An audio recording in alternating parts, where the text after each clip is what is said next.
Thank you for tuning in to today's show with two very special guests and mentors to Black El Paso Voice, U.S. Army veterans and realtors Julie Loving Scott of El Paso, Texas, and Kelvin McPherson of South Carolina. The topic for today features insights on building wealth through home and land ownership. This is a brief preview on our coming discussions during Black History Month on financial health and wellness, one part of the National Black History Month theme on Black health and wellness. Calvin, tell us a little bit about yourself. Uh, Good afternoon. My name is Kelvin McPherson, and I'm a retired Army veteran, 25 years. Currently, I'm a realtor in the state of South Carolina with Burris and Presley Realty. And I got into real estate because before I became a realtor, I was interested in real estate because I was doing investment real estate. So I looked at the investment part of it, and I saw a lot of individuals that didn't look like us. So I said I wanted to become a realtor so I can help people that look like me become homeowners and acquire land if they wanted to, and rental property or whatever they would like to do in the realm of real estate. Okay, thank you. Julie, tell us a little bit about yourself. I am Julie Loving Scott, the Oasis Element, and the reason for that is I provide an oasis of hope in real estate out here in the desert in El Paso, Texas. My story is kind of in line with where Kelly is. I got into real estate because one, I wanted a job that would allow me the opportunity to be flexible while I still parent the three children I had of my four that were still at home. And also, I saw that there was a deficit of people, like you said, that looked like me, and also women in the industry. It started to take off. I noticed that more women started getting into the industry, but it wasn't that many Black women in the industry, especially in this region here in El Paso, Texas. I saw a need. I saw this movie called Robots, and it said, if you see a need, feel a need. I saw a need, and I decided to fill it as a military spouse. I didn't like the way that the military was being treated when they relocate to these areas. And also, like Kelvin said, as I started to get into real estate, I started to realize how much the Black, brown, beige, melanated community does not know about the importance of owning real estate. So I want to be a part of the change that causes us to start purchasing and investing in real estate. Real estate investing is one of the ways to build Black wealth. Although some are saying now, because there's an increase in the housing market, I guess the cost of housing, that it doesn't seem like that's going to work for some people in the foreseeable future. But I'd like to hear from you both on what you think about that when it comes to one, real estate being one of the go-tos for building Black wealth and how we can actually do that. So, Julie, can we start with you? I want to say, let me speak from a personal experience. When we bought our first home, I noticed that we started getting treated differently when it came to applying for loans, whether for personal or whether it was for a purchase of a vehicle or starting a line of credit. I noticed that the power that came with being a property owner increased my chances exponentially on being able to walk in with confidence, knowing that I'm going to get this loan. They trust me to borrow their money. And because one, we had to do a lot of work and unteaching and unlearning to get ourselves positioned financially and create a budget, live on one of those. That's a whole nother topic.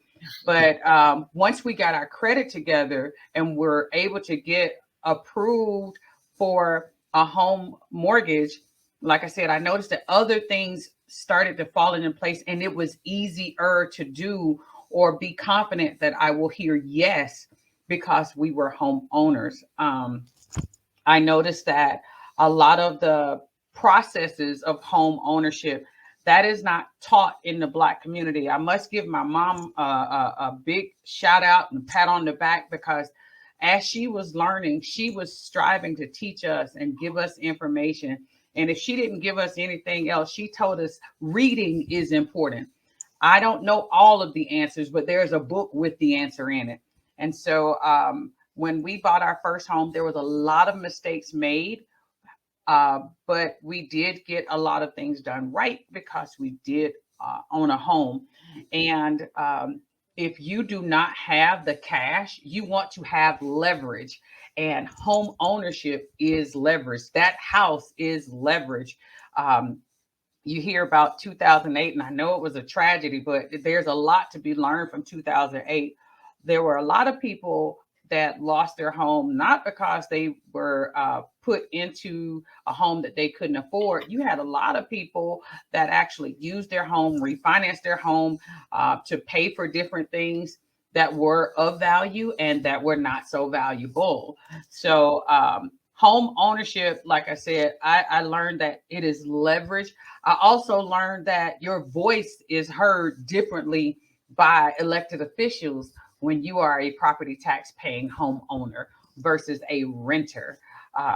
There is a difference in the amount of attention that I noticed that my husband and I got as homeowners. And that comes up in conversation when you start talking to people at certain levels in any industry, whether it's in the banking industry, whether it's in politics.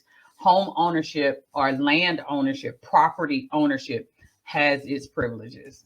Thank you, Julie. And Kelvin, can you give us your thoughts on that? Okay. When I was growing up, I grew up in New York until I was like 11. And my mother, she had an accident and she lost her eye, her left eye. So she received a lump sum of money. And what she did with the money was she purchased a home in South Carolina. She paid for the home. We moved from New York to South Carolina. And she used to always tell me, she was like, one thing nobody can take away from us is we own this home and we always have a roof over our head.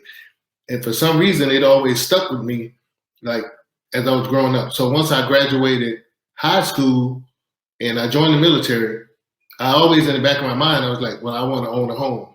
So when I was 26, I purchased my first home. It wasn't the best situation because I knew I wanted to own a home, but my credit was kind of shaky. So the interest rate, the terms weren't real, good terms. But I went through the process and I purchased a home. So I became a homeowner at 26. And in my mind, that was the start of it. It was like, okay, I went through the process. I made some mistakes. These are the mistakes that I made. So the next time I do this, I learn from the mistakes I made previously.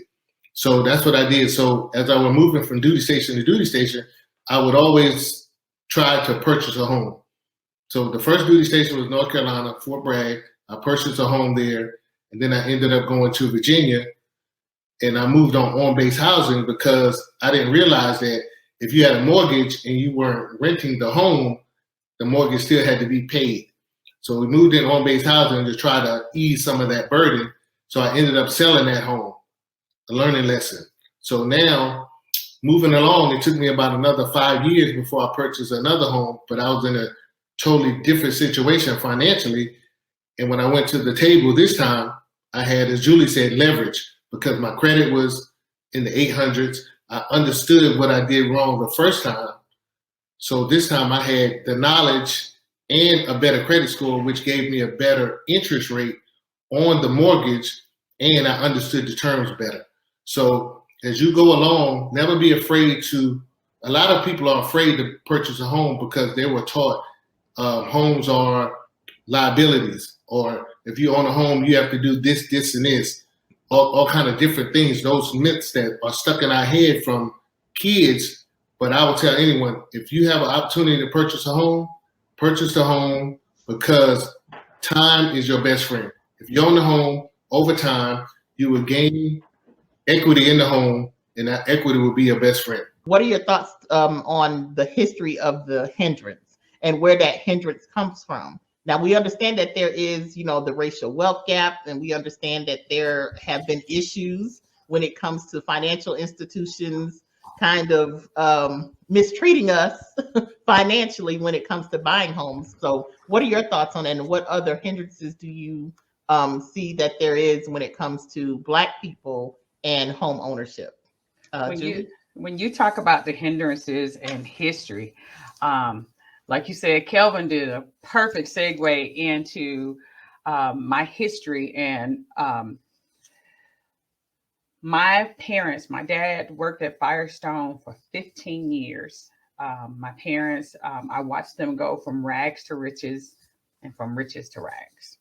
And part of that, I believe my parents actually suffered from depression. Now that I know what depression is, when their home that they had worked for so hard was foreclosed on, because we watched our parents, and when I say we, I have two brothers, we watched our parents lose literally everything. And they had two houses, they had four cars. My dad had two trucks. A third truck was a work truck. Then he had two trucks that he hauled logs on.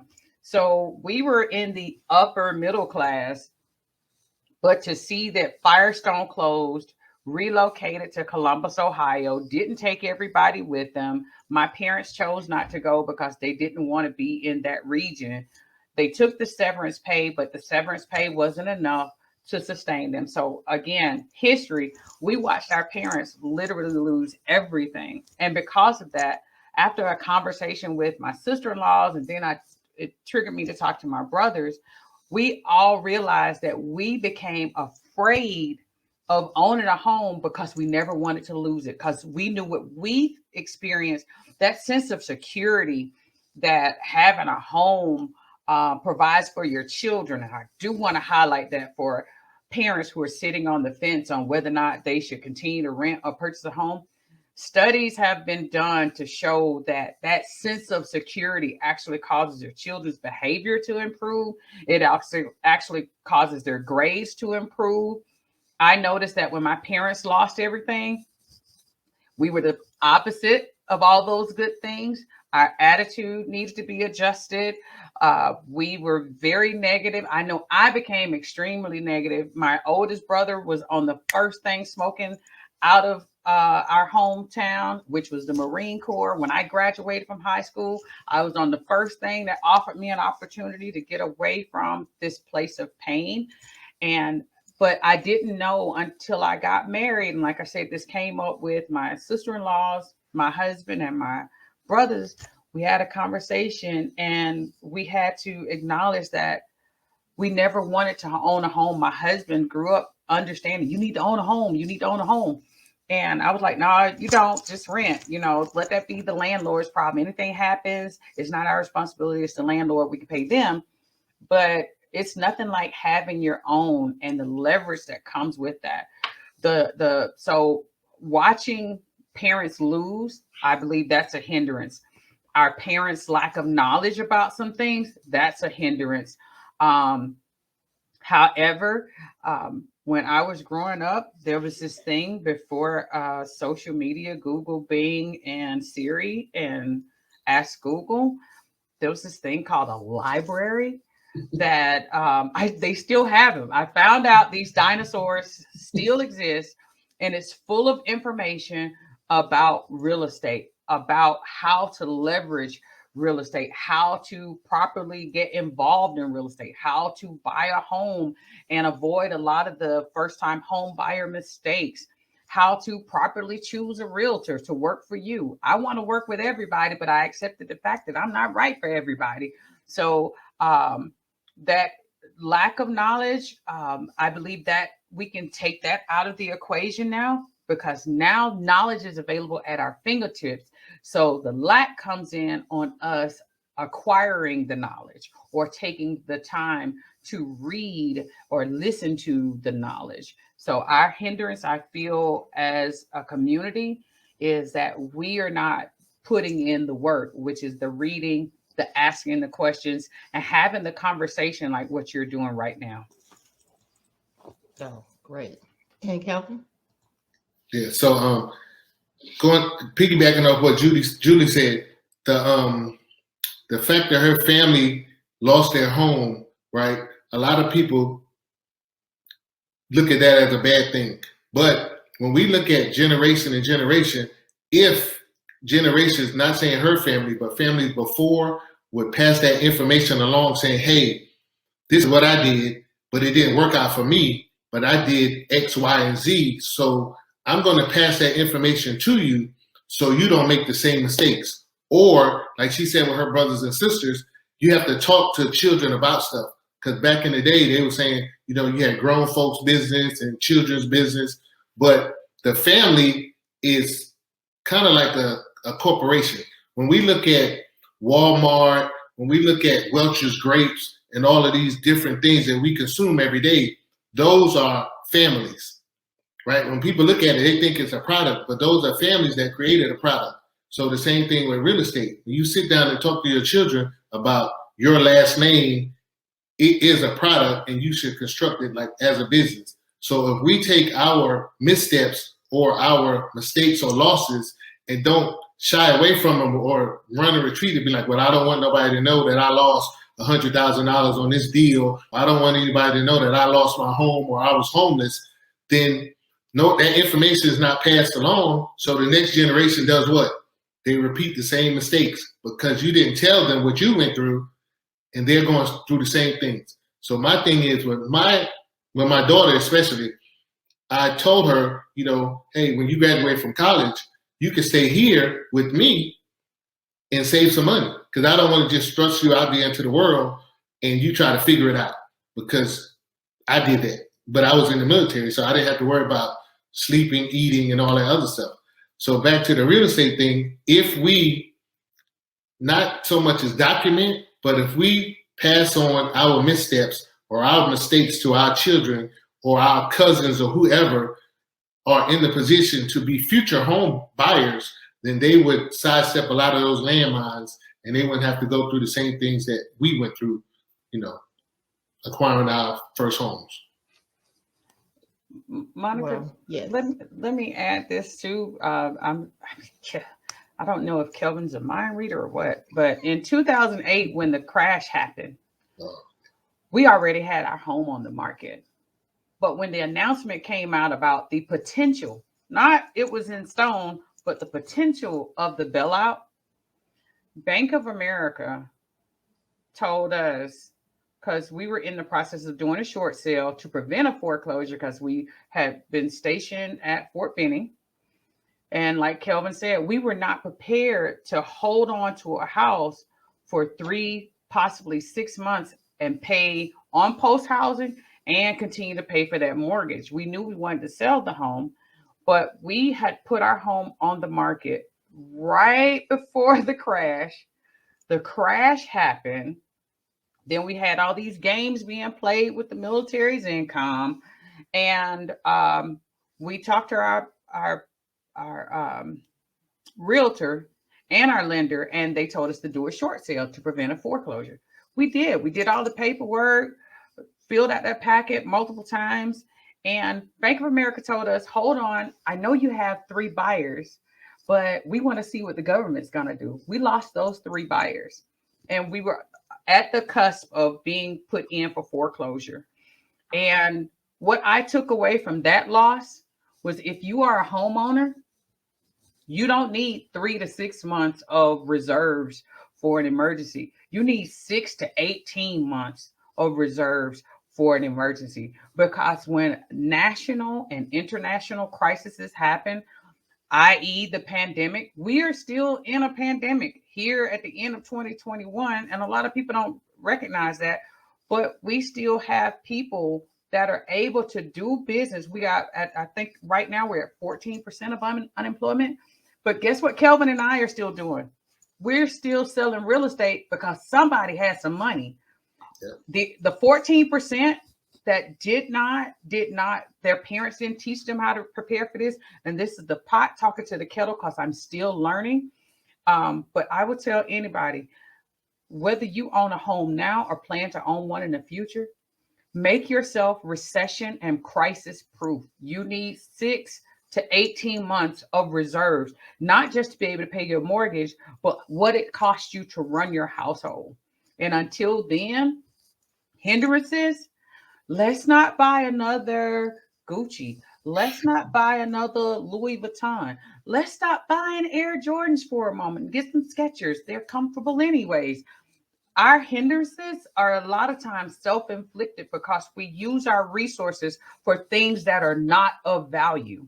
When I saw one of my clients' closets of Air Jordans, and they bragged about how they got them when they first came out, I had mine reserved. You're paying anywhere from $250, and I did not know people paid $350 for these shoes that only cost 24 US dollars to make in these other countries. But he had at least 50 boxes minimum of these shoes. So if we do 50 times 250, how much land could he have bought? How many houses could he have bought? He could have bought at least 3 houses, because what he would have done is taken a portion of that money, put it down, 5% here, 20% there, and use your VA on the third one, and still had money in reserves to be able to invest in other things of value. So I see from personal experience, and I will not talk about anybody else's life without pointing the finger at me first, is appropriation of my funds and poor investing on things that don't have value. Wow. Okay. That makes a lot of sense. The 50 pairs, yeah. I can imagine what you can do with that. um, I mean that goes to my next question, because I've spoken with a few people who are not homeowners but who desire to be homeowners, and um, like you mentioned, the hindrances, we do have to kind of start with self. There, like you said, the libraries here, there's information out there to where we can gain knowledge to put us ourselves in a position to be able to buy homes and buy property. But there are those who still have a fear of not just not having the finances, but being treated fairly. Like there was an article on Refinery 29, and a young lady had shared her experience about applying for a loan to purchase a home. And one thing that was stated from experts through this article was that there's a factor regarding another hindrance besides, not taking care of our finances, such as antiquated mortgage lending requirements, rising housing prices, and limited housing inventory when it comes to Black ownership. What are your thoughts on that? And I'm going to start with you, Kelvin. Okay. But in my experience in this last year with real estate, with the lack of buyers, the lack of homes on the market, it's a lot of people out there that have money and they will overpay for stuff that they shouldn't be paying for. Like if the house is $150, if they want it, they'll offer $175, and they'll make up the difference from the appraisal in what the house praises for and what they want to pay for it. So if you're on the sideline and you're trying to figure out, hey, I'm trying to buy a home, the first thing I would say is get your credit in order, right? And I'm not talking about going to one of these credit repair people. I feel, this is just my opinion, that you should understand how credit works. Somebody can repair your credit, but you have to know what got you there in the first place. I can fix it for you, but if you don't know how to maintain it, then that's going to be a problem. So the first thing is get your credit in order, understand how much you can spend on a home, and then look at homes in your price range. Don't worry about what somebody else is living in. Don't worry about, oh, well, my friend lives over here and I want to live around the corner. You have to start somewhere. That's why they're called starter homes. In my days, it was called a starter home. You get a starter home, you grow into the starter home, then you progress to the next phase. So the first thing is get your credit in order, understand how much purchasing power you have, and stay within those perimeters. Don't try to go outside the lines, because after you purchase the home, you still have to live. You don't want to be house poor. You don't want to be spending all your money on a mortgage just to say you have a house. So there are nice homes out there for $100,000. You have homes for $300,000. You have to understand where you fit in that diameter, and you got to get in where you fit in, for lack of better terms. if you're at the $150,000 range, they're nice homes for $150,000. So find your nice home, get in it, enjoy it, and then make it a home. So that's my take on that. Julie. Okay, Monica, you know this story, but I want to share this with the masses. That article that you're talking about, where the young lady was talking about the discrimination part. My husband and I are building our forever-ish home, and I say ish because this man is already threatening to move us again. And I've agreed that if the right dollar amount is offered, we will do it all over again. However, with the price point that we're purchasing this home, we felt it was necessary to go to an attorney to have our contract reviewed. I don't know personally a real estate attorney, but I got a recommendation from a reputable person.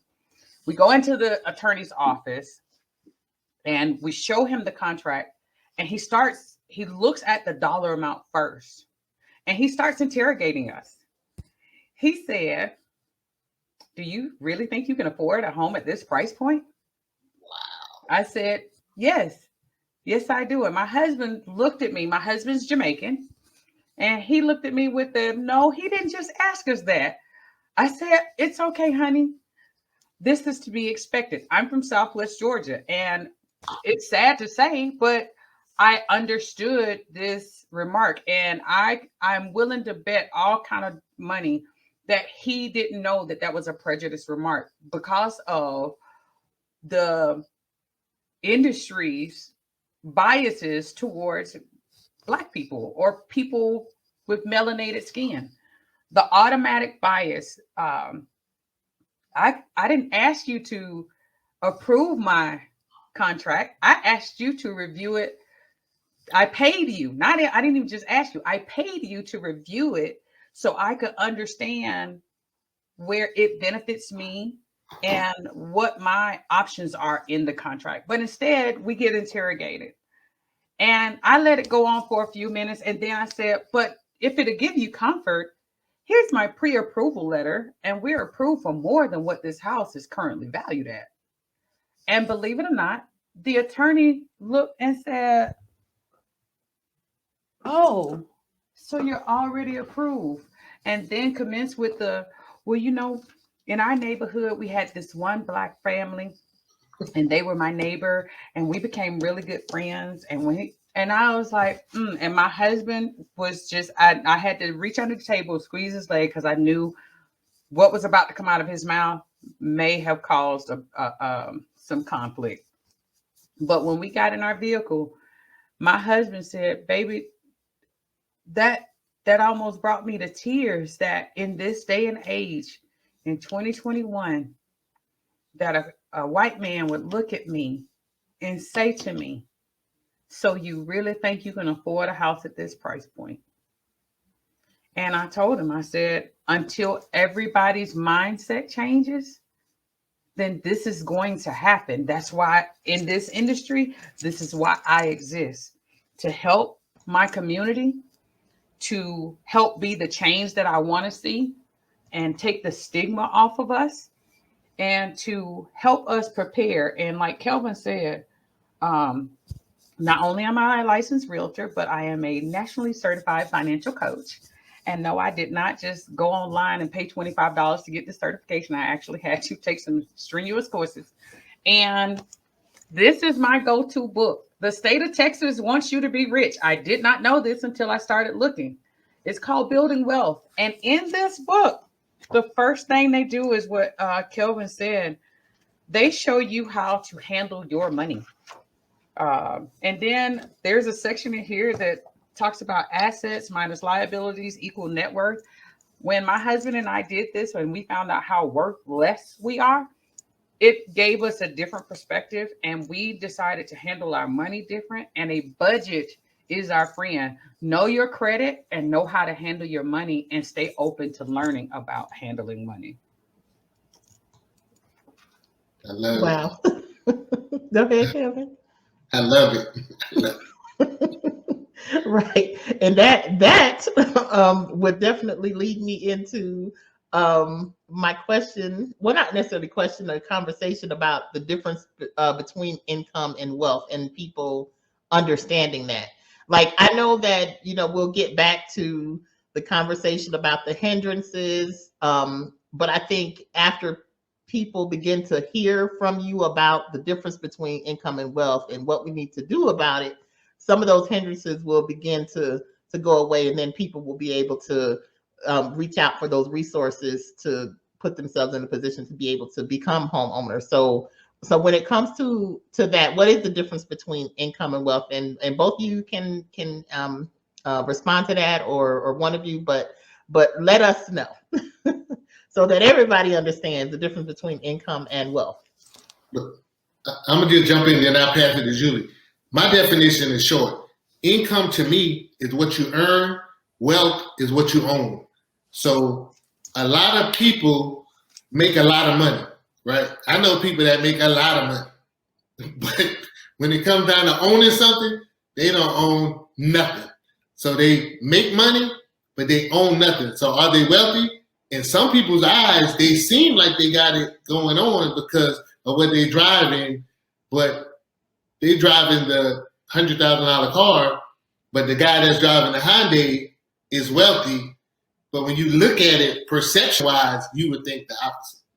So that's just, I always learn, I never judge a book. I've learned that in my older years. When you see people, you be like, oh, you look like you broke. Those be the ones that you be like, what? So to me, I just never judge. I see people, I'm like, oh, that's nice. I mean, if you driving it, but however you got it, that's how you got it. I mean, let's be friends. I might ask you, hey, how'd you do that? But on the outside looking in, it's just that a lot of people, especially nowadays with this social media stuff, it's confusing people because everybody wants the results, but they don't want the work that goes along with what got you to that result. So, I mean, it's a lot of work. It'll take a lot because now I'm working on my grandkids because they always want stuff. And I ask them a lot of questions, so they get frustrated and they tell their daddy, well, granddaddy be asking us all these questions because I want you to think about what you're saying. You want money to buy stuff on a video game, but who makes the video game? That's what I ask for. Who makes the video game? I don't know. Go find out who make it and then come back and tell me. They'll come back and tell me who makes it. I said, well, who makes the chips that go in the video game? They'll come back and tell me. I said, well, I think you should be buying that instead of the stuff in the game. And then they'll tell me, I don't understand. So I explain it to them. But, it takes work to get to that. But back to your question, income is what you earn. Wealth is what you own. So Julie, I guess that's good enough for you, huh?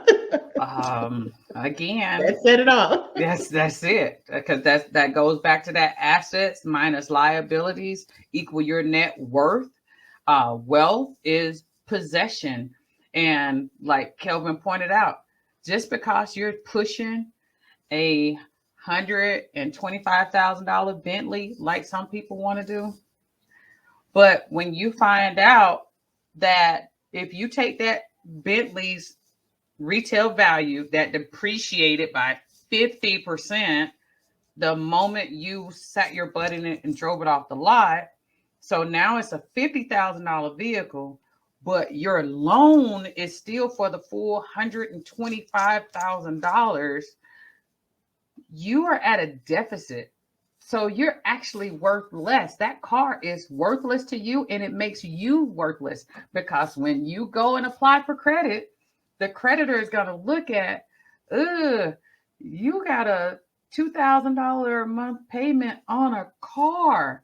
That's not wisdom, and you're not worth the risk. So wealth is wisdom also.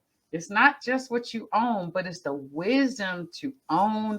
It's the wisdom to get additional possessions that are of value, in my opinion. Okay, great. Oh, wow. So on the topic of wealth, when it comes to building wealth and its importance, Now, I shared that I would be speaking with you all with a friend of mine, and I just wanted their thoughts on wealth building. And he stated that he believes that it would be extremely difficult right now to build wealth because of the pandemic. And, I guess because of the pandemic, mostly because, the job situations and things like that. So I see both of your facial expressions. so I'm just going to let you guys comment about that. Kevin, can I get just the first slice? You got it. Go ahead. So just a FYI, when the stock market was going crazy, and Kevin be my witness, when the stock market was going crazy and people were jumping out, you know what they were buying? Dirt, homes, land, because you know what they're not making any more of? Dirt. So whatever dirt that home was sitting on, that dirt just appreciated in value. So, and we saw billionaires go from billionaires to trillionaires, millionaires. Some of them went to multi-millionaire status into billionaire status. Thousandaires went to millionaires. We had was it an additional? Don't make me lie. Oh my God, I wish I had that stat in front of me. But I was reading an article about how many new millionaires were created last year. You had people that were hundredaires becoming thousandaires. So I beg to differ with your friend. There was a lot of money made and there was a lot of money to be made. Ask Jeff Bezos. Jeff Bezos, Amazon and Walmart, all these companies that made billions of dollars last year and are still making billions and trillions of dollars this year. If there's an issue with the ability to create wealth, then explain to me, how is it I keep seeing all these new paper tags? Because I remember during the pandemic, there was a shortage on being able to get the actual tag. But there are still a lot of paper tags. And I'm talking about from here to Georgia. When I flew to Georgia, I had to drive from Atlanta to Albany, which is 3 hours and 33 minutes.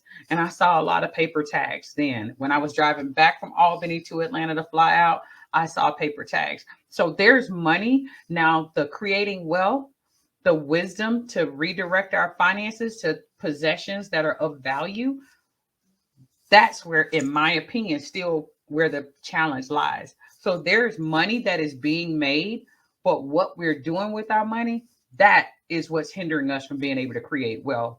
And that is what's hindering us from being at the beginning of creating generational wealth.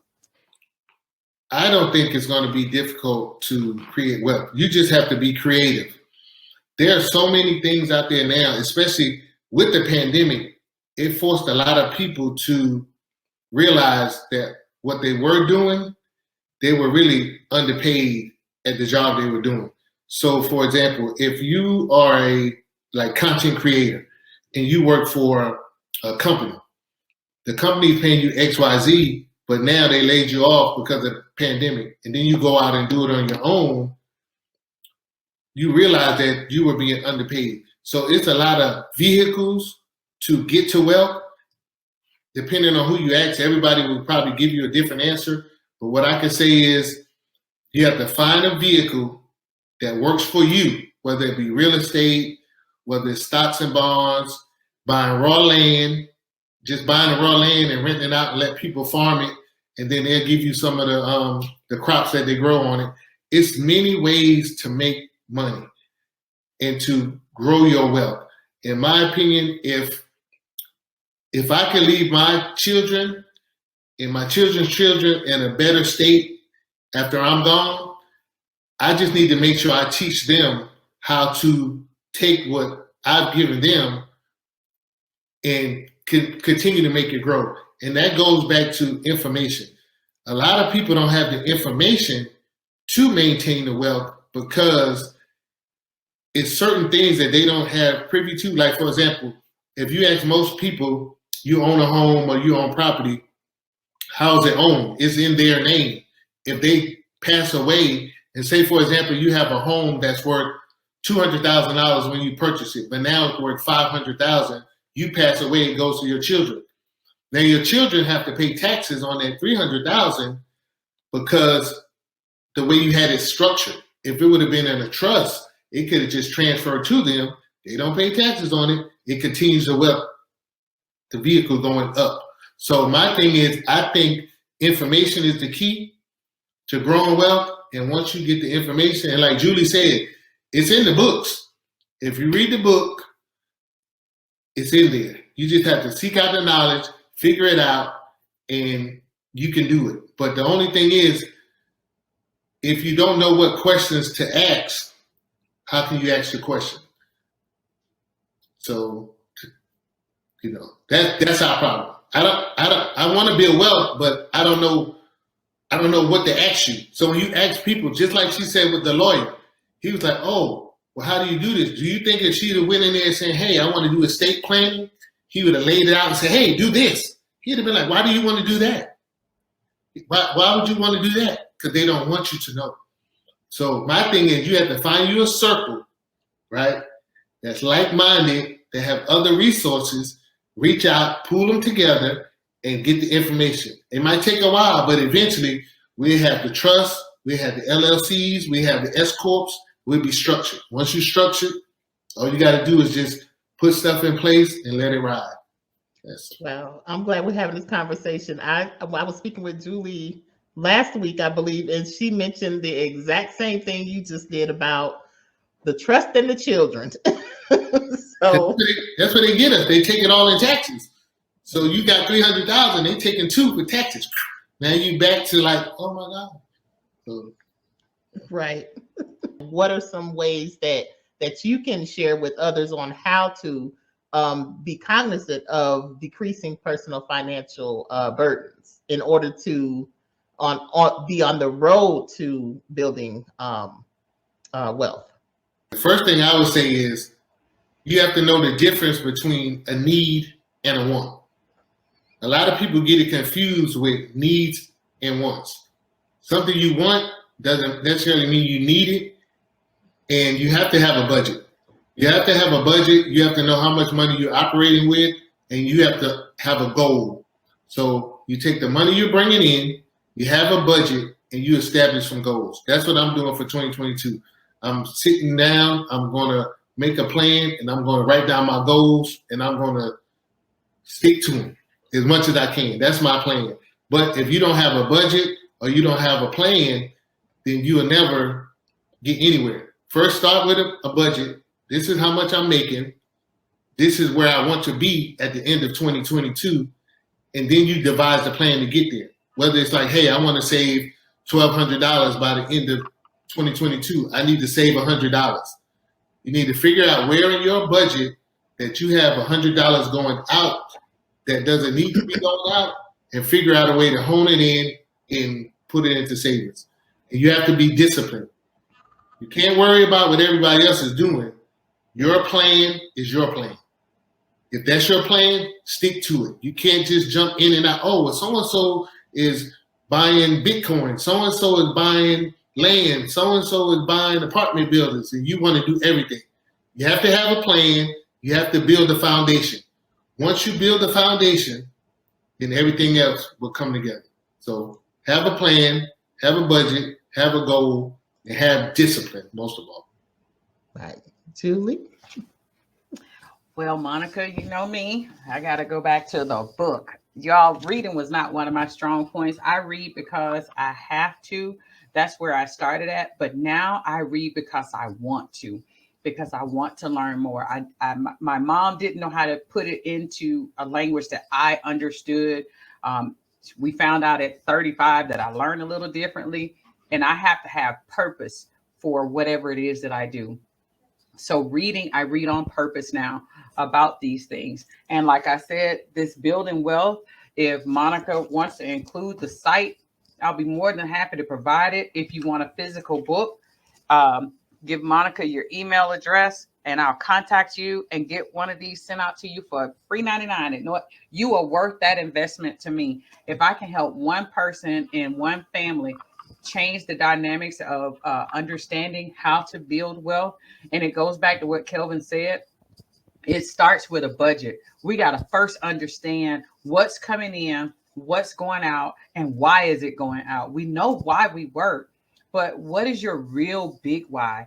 I understand now that my why I work, why I live on a budget, why I plan with my money like I do. And let me first disclaimer, I am not perfect with a budget. Ask my husband, I will get upset and I will blow a budget in a minute. I'm working on that in therapy for it. So, and I do promote therapy because even with financial wealth, if you don't know what your triggers are that causes you to feel like you need to do retail therapy, that's that lack of discipline that Kevin was referring to. So if you want the building wealth, like I said, Texas wants you to do it big and be wealthy bigly. So please understand your money. Please understand how money works. Please understand how credit works and get to the point. My goal within the next 3 years, my husband and I, our goal is to not even have to worry about credit. We want to do cash lifestyle. When I understood that, and like Kelvin said, understanding taking our house out of our name, like Monica alluded, we had this conversation. I didn't realize I need to get my house out of my name and put in a trust so my children and my grandchildren can have it without the additional stress of paying the back taxes that my husband is exempt from because of his disability. So with that being said, the foundation is budgeting. And then build your emergency fund. Put all the things you need, like Kelvin said, in place and stop satisfying your want appetite. Starve your wants because your wants are what's keeping you broke. We want to definitely have you guys back during Black History Month as we talk about Black health and wellness, because to me, financial wellness is definitely probably one of the, once the financial part is cured, I think some of those health issues, especially stress, can be, eliminated too. So both of you, if you have some last words you would like to share with people, and Julie, we'll start with you.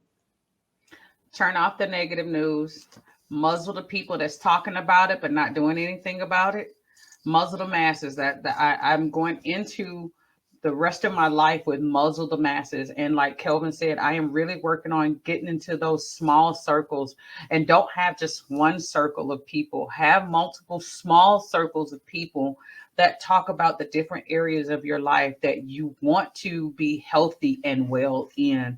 And when it comes to wellness and wholeness, to know that your children are better informed than you, or for me, knowing that my children are better informed than me, that produces wellness for me. I feel better and I don't stress about my children's future because I'm doing like Kevin said, I'm sharing my mistakes, I'm sharing my losses, but I'm also sharing my wins and my lessons from those situations.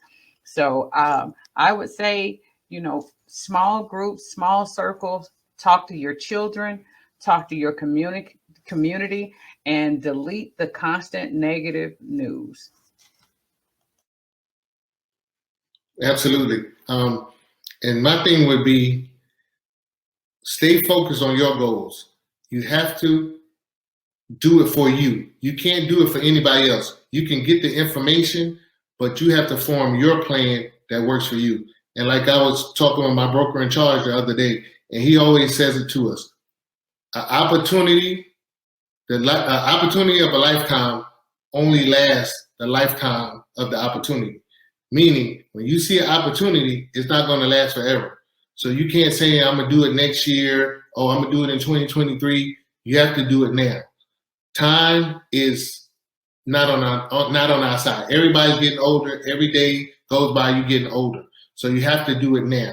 Everything needs to be done with a sense of urgency. If you're going to build wealth, you need to start now. Why wait tomorrow? Do it today. Everything you're trying to do, start now. Thank you both, and we look forward to seeing you in February. But tell us where we can find you online. You can find me at Kelvin SC Realtor on all social medias: IG, Facebook, TikTok, Instagram, LinkedIn. You can find me, The Oasis Element, or you can just put in my name, julielovingscott.com, and you will see me on all forms of social media as well as my personal website. So it's theoasiselement.com or julielovingscott without the hyphen.com. Special thanks to Julie and Kelvin for gracing us with their presence and expertise. We look forward to their visit in February as they and others in the financial wealth building field provide us with resources and information necessary to increase our knowledge on how to build wealth and leave healthy legacies for our children and community. Our pop up chats take place on the first Monday and third Thursday of each month. Times will vary, but you can always stay up to date by making sure you follow us on social media and signing up for the Black newsletter.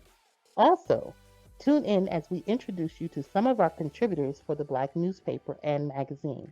You don't want to miss the knowledge and wisdom being shared. Today's episode will be available on demand on Facebook, YouTube, and Black El Paso Voice. We are living #Black on the Border.